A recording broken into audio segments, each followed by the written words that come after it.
இனி அந்த குடும்பம் நிம்மதியாக ஒரு நாள் கூட இருந்துடக்கூடாதுடா. இது ஆவறதில்ல. ஏன்டா இவ்வளவு தான் கூட பிறந்தவ, சரி தொலைஞ்சிட்டு போறா அப்படின்னு கண்ணு முன்னாடி இவ்வளவு பிரச்சனை ஆட்டாலும் சரி வேண்டாம். பெத்து கூட்டுன்னு போ வேண்டாம் அப்படின்னு சொல்லிட்டு நம்ம பாட்டுக்கு விட்டுக்கிட்டு இருந்தா, கடைசியில நம்ம குடும்பத்த பழி வாங்குறது பாண்டி இல்லடா, பண்ணது கோமதி தான்டா. என் மகள எவ்வளோ விவரமா வந்து கல்யாணம் முடிச்சு குடுத்துருக்கா பாத்தியா? அவளுக்கு சான்ஸ் இருந்துச்சு என்ட்ட சொல்லலாம்ன்னு.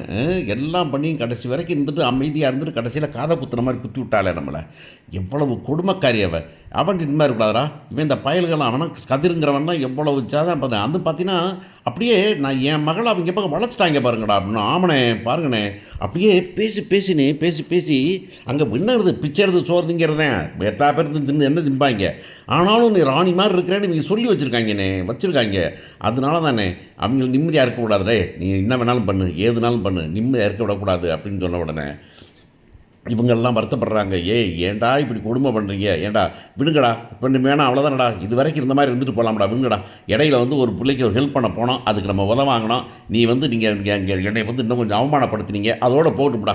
இனிமேல் நானும் வந்து அந்த பக்கம் திரும்பி பார்க்கல. எப்படி இந்த வீடு அந்த வீடு இருந்துச்சோ அதே மாதிரி இருக்கட்டும், வேறு ஒன்றும் பண்ணாதீங்கப்பா, வேண்டாம்ப்பா அப்படின்னு சொல்கிறாங்க. இல்லை இல்லைம்மா என்ன வந்திருக்கா, எவ்வளவு பண்ணியிருக்கா அவன் மகன் அலைஞ்சியே எவ்வளவு கேவலப்படுத்தியிருக்காங்க பாருங்கள்.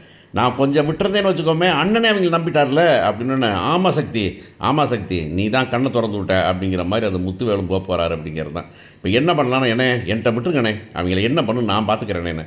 இல்லைடா என்னமோ தப்பு தரல, ஏன்னா ஒன்று பண்ணவனே அடி தடி எதுவும் கிடையாதுனே, வன்முறையே கிடையாதுனே. ஆனால் ஒன்றுனே அவங்க நிம்மதியாக இருக்க மாட்டேனே அப்படின்னு சொல்லிடுறாங்க. இங்கே பார்த்தீங்கன்னா இவர் வந்துக்கிட்டு நம்மள்கிட்ட நம்ம பாண்டியன் வந்து கோமதிட்டு வந்து சொல்கிறாரு, இவ்வாறு எனக்கு என்னன்னாக்கா கல்யாணம் முடிச்சு வச்சா சரி, உங்கள் அண்ணன் மேலே பாசமாக இருந்தால் சரி, ஆனால் இதெல்லாம் வந்துட்டு என்கிட்ட சொன்னால் நான் புரிஞ்சுக்குவேங்கிற நம்பிக்கையே இல்லை அப்படின்னாக்கா, நம்ம இத்தனை வருஷம் வாழ்ந்த வாழ்க்கைக்கு என்ன அர்த்தம் அப்படின்னு கேட்குறாரு. என்ன அர்த்தம் அப்படின்னு கேட்குறாரு. இப்போ அங்கே பார்க்க பார்த்தீங்கன்னாக்கா செந்தில் வந்துட்டு சண்டையை போடுறாரு நம்ம பிள்ளை பேர்ட்டனா மீனாக்கிட்ட வீட்டில் வச்சு சண்டை போட்டுக்கிட்டு இருக்காரு. நான் வந்துட்டு குமுறி அழுதுகிட்டு இருக்குது மீனா. அப்போ பார்த்தா அவங்க அப்பா அம்மா வந்துடுறாங்க. வந்து என்ன அப்படின்னாக்கா இப்போ பிள்ளை அழுதுகிட்டு இருக்குது. என்னன்னு கேட்டால் இப்படி வந்து முன்னுக்கே தெரிஞ்சுக்கிட்ட சொல்லாமல் இருந்திருக்கிறாமா அம்மா அப்படின்னா, அதுக்காக உங்கள் அம்மா சொல்லாததுக்கும் உன் தம்பி சொல்லாததுக்கும் ஏன் பிள்ளை தான் கிடச்சாரா அப்படின்னு கேட்டால், இல்லை வந்து நான் ஒரு புருஷன் இருக்கேன்னு கேட்க வேணாம், என்னத்தரா புருஷனாக இருந்தீங்க அப்படின்னு சொல்லிட்டு மாமனார் அடிக்க போய் கடைசியில் மீனா வந்து அவங்க அம்மா, நீ வா உடனே வீட்டுக்கு போகலாம், வா நீ வா முதல்ல அப்புறம் பேசிக்கலாம், நீ வீட்டுக்கு வா அப்படின்னு செந்தில் வீட்டிலேருந்து மீனாவை கூட்டிகிட்டு போயிடுறாங்க. கூட்டிட்டு போயிட்டாங்க. இங்கே வந்துடுனா இங்கே வந்து பேச்சாகி போயிடுது. வழியில் கூட்டிகிட்டு போகிறத பார்த்துடுறாரு நம்ம முத்துவேல் பார்த்துட்டு வந்து சொல்கிறாரு, வந்துட்டேன் நம்ம ஆள் பேர்னா நம்ம வந்துட்ட சக்திவேல்கிட்ட, என்னடா அங்கே அப்படின்னு. அவனே தெரியாதானே, நம்ம சொன்னோம்லண்ணே எல்லாம் நடக்கும்னே, பெரியவன் டிவோர்ஸ் அப்ளை பண்ணிட்டான், இந்த சின்னவன் அவங்க வீட்டில் நடுவில் அவன் செந்தில் வீட்டில் கூட்டி போயிட்டாங்க. இப்போ நமக்கு பார்த்தீங்கன்னாக்க கடைசியில் அந்த வீட்டில் இருக்கிறது யார் தெரியுமா, நம்ம வீட்டு கிறுக்கச்சி மட்டும்தான் அங்கே இருக்கிறா. இந்த கிறுக்கச்சி மட்டும்தான் அங்கே வந்து நம்ம ராணி மாதிரி வாழ்றேன்னு நினச்சிட்டு அங்கே இருக்கிறானே. அங்கே எல்லாமே கூதர பயல்கனே. இவ்வளோ முதல்ல பிச்சு கொண்டாந்துடுறோம்னே, நம்ம பேசாமல் இவங்கள பூரா பிச்சை எடுக்க விட்டுவிட்டு நம்ம பிள்ளைய கூப்பிட்டு வந்துடலாம்னே, வந்து நம்ம கல்யாணம் முடிச்சு வச்சுக்கலாம்னே அப்படின்னு பேசுகிறாங்க. ஏன்டா என்ன தாண்டா பேசுகிறீங்க நீங்கள் அப்படின்னு. அவங்கம்மா கம்முன்று, இது எங்கள் வாழ்வா சாவா பிரச்சனை, நாங்கள் பார்த்துக்குறோம் அப்படின்னு சொல்லிவிட்டு இதுவும் முடிஞ்சு போச்சுடா கதைன்னு அவர்கிட்ட போய் சொல்கிறாங்க. யார்கிட்ட? மீனாவிட்ட அப்பாட்ட. இங்கே பாருங்கள், இந்த மீனாப்பில் வந்துக்கிட்டு அவங்க மாமனார் மாமியாருக்கு சப்போர்ட் பண்ணதெல்லாம் காரணம் என்ன தெரியுமா? இந்த காரணம் பூராமே என்னென்னா, இப்படி வந்துட்டு அவங்க நல்லா பார்த்துக்குவாங்க அப்படின்னு வந்துட்டு ஒரு நம்பிக்கையை கொடுக்குற மாதிரி பேசுனது தான். இப்போ மொதல் விஷயம் என்னன்னாக்கா, அவங்க பிச்சை எடுக்க வச்சோம்னாக்கா, அவங்களுக்கு வந்து பொழப்பு இல்லாமல் பண்ணிட்டோம்னாக்கா வேறு வழியே கிடையாது. மீனா மாமனார் வீட்டுக்கெலாம் போக மாட்டாங்க.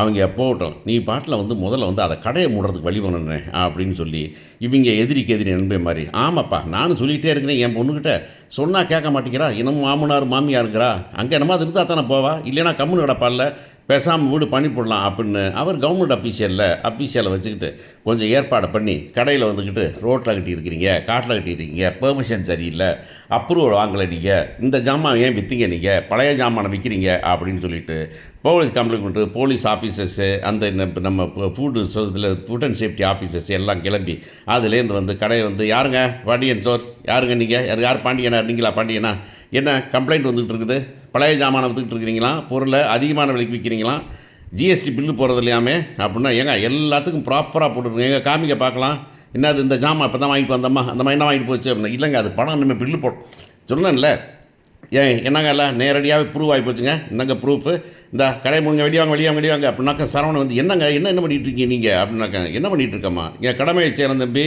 பார்க்கணும் அம்மா போலீஸ் ஆஃபீஸர் அப்படின்னா போலீஸ் ஆஃபீஸர் இருக்காங்க பார்த்துங்கம்மா நாங்கள் கடையை பற்றி சீல் வைக்கிறோம் அப்புறம் அவங்க வந்து ப்ரூவ் பண்ணிட்டு வாங்கிக்கிட்டோம் இதுக்கெல்லாம் தகராறு இருந்தால் நீங்கள் பார்த்துக்கணும் இங்கே பாருப்பா தம்பி ஒதுங்கி நின்றுப்பா உள்ள பிரச்சனை உங்களுக்கு போதும் ஒதுங்கி நின்றுங்கப்பா இங்கே அவங்க வந்து அவங்க வேலையை கடமையை செய்யறதுக்கு தடுக்காதீங்க நீங்கள் அப்படின்னு அவங்களாம் இப்போ பாண்டியன் வந்துடு எங்க எப்படிங்க யாருங்க பண்ணா என்னங்க யார் கம்ப்ளைண்ட் பண்ணா அப்படின்னா இங்கே பாருங்கள் கம்ப்ளைண்ட் பண்ணதெல்லாம் சொல்ல முடியாது நாங்களே பார்த்துட்டோம் உங்களுக்கு ப்ராப்பரான ஜாமானில் இன்னும் வந்துட்டு ஆஃபீஸர்ஸ் வந்துட்டு உள்ளார புகுந்து எல்லா கடையும் உங்கள் கோடவுன் சாவி கொடுங்க எப்பா இன்னொரு ஆளுக்கு கோடவுன் போய் பூட்டி சீல் வை எல்லாத்தையும் சீலை வச்சுட்டு வா இப்போ வந்து நாங்கள் வந்து இப்போ ஆஃபீஸர்ஸ் வந்து இங்கே வந்து சீலை உடச்சி அதை பார்ப்பாங்க பார்த்து அதில் என்ன ஜாமான்லாம் நீங்கள் பத்து வச்சுருக்கீங்க பழசு வச்சுருக்கீங்கலாம் தெரிஞ்சுக்கிட்டு அதுக்கப்புறம் ரிப்போர்ட்டை வச்சு தான் அவங்க கடையை திறக்கணும் போய் நீ கடையை பூட்டிட்டு போயிட்டே இருங்க நீங்கள் அப்படிங்கிறாங்க உடனே இவர் ஐயோ முறையன் சத்தம் போடுறாரு சத்தம் போட்டு யார் பண்ணா எது பண்ணா அப்படின்னு சொல்லி கேட்டுக்கிட்டு இருக்காரு இங்கே வந்துக்கிட்டு நம்ம சுகன்யா கடையில் உட்காந்து நம்ம சக்திவேல் சிரிச்சுக்கிட்டு இருக்காரு ஹாஹா முடிச்சாச்சு சுகன்யா இனி உன் கடை அவ்வளோதான் கடை இன்னும் வந்து பக்கத்து இடத்தையும் வாங்கிடுவோமா அப்படின்னு ஏங்க அப்படின்னு அவன் கடையை மூடிட்டோம்ல பாண்டியன் ஸ்டோர் கடையை மூடிட்டோம்ல அதனால் இப்போ எல்லோரும் இங்கே தான் உனக்கு தான் வந்தாகணும் நீ மட்டும்தான் இன்னும் 2 நாள் வேலைக்கு போட்டுக்கலாமா ஏடா பழனி கடையை முட்டாயணோ மாமன் கடை என்னன்னா சொல்கிற நீனா அவன் என்னமோ தப்புன்னு எங்கள் மாமன்லாம் தப்புட்டா மாமன் தப்புன்னா பிடிச்சானடா இங்கே பாரு இப்போ கடை நமக்கு வரும் ஆளுங்க வருவாங்க பிடிச்சிக்கோங்க நீங்கள் ஏம்மா பக்கத்தில் இடத்த பிடிமா இன்னும் கொஞ்சம் சரக்கு நான் ஆர்டர் பண்ணிட்டுமா நான் அப்படின்ட்டு குமார் வரான் இப்போ ஆர்டர் பண்ணியாச்சுப்பா எல்லாம் ஆர்டர் பண்ணிட்டப்பா அப்படின்னு சொல்லிடுறான் டேய் 2 பேர் டெலிவரி பாயை போடுங்கடா டெலிவரி பாயை போட்டு இன்னும் வந்துட்டு வர்றாங்களுடைய ஆர்டர் வந்து நீங்கள் ஆர்டரை கொடுத்துட்டு போங்க பேப்பர் எழுதி கொடுத்துட்டு போங்க உங்களுக்கு வந்து வீட்டில் வந்து டெய்லி ஒன்று போடுங்கடா அப்படின்னு சுகன்யா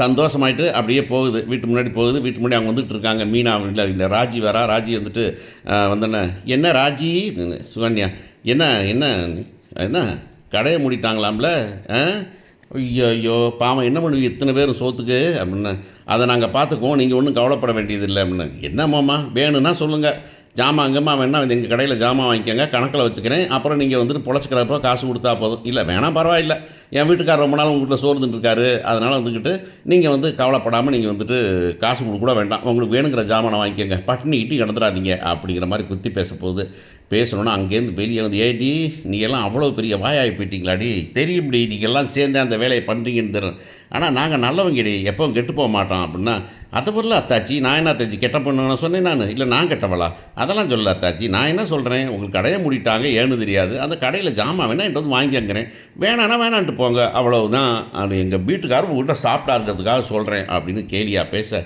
பாண்டியன் கதறிக்கிட்டு வர இந்த பக்கம் உட்காந்துட்டு நம்ம சக்தி பொண்டாட்டி புருஷன் மேலே தான் கோவமாக இருந்தேன் இப்போ பொண்டாட்டி தானே மாட்டிங்களா 2 பேரும் சிக்கினீங்களா என்னடா குமார் கடையை மூடிட்டாங்க போல இருக்குது அப்பையிலேருந்தே ஒழுக்கம் கிடையாதுடா அவங்க இவன் நம்பின வீட்டிலே வந்துட்டு 2ஆம் பண்ணவன் தானே அப்படின்னு எடுத்து கொடுத்து பேச போகிறாங்க என்ன நடக்க போகுதுன்னு